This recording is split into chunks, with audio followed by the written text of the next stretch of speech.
अरे लिकड़ जा।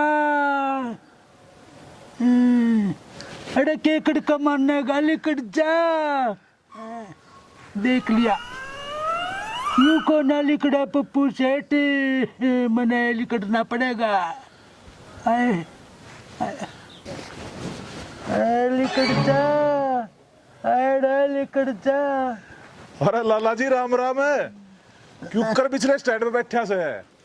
अरे भाई कड़े की डाम डाम है, मेरा तो प्रभु श्री राम नोड़ा। लाला जी तेरा यो हाल देख कर तो मना नू लग गया से, जनू सेठानी ने के मैं सेवा बैठा दी हो। अरे के बताऊं, रात का मेरा सुसु आना बंद हो गया।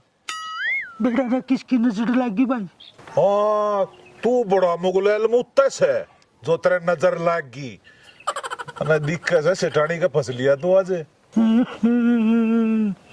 अरे भाई बेड़े तने के बताऊं, तने तो सारी बातें का बेड़ा से, उसने मेरे से बेड़ा नहीं के प्याया है। मेरा तो अगना मुतना सब कुछ बंद हो गया। फिर तना जरूर के मैं उल्टा काम करया होगा ना। मेरी भाभी जी सी सुधी लुगाई तो सारे गांव गुआंढ में भी कौन है? सुधी अड़वा। अरे भाई जैतने हुआ इतनी शुद्धि लग से ना, तेनों खड़ी अपने आली के लिए बदला कर ले।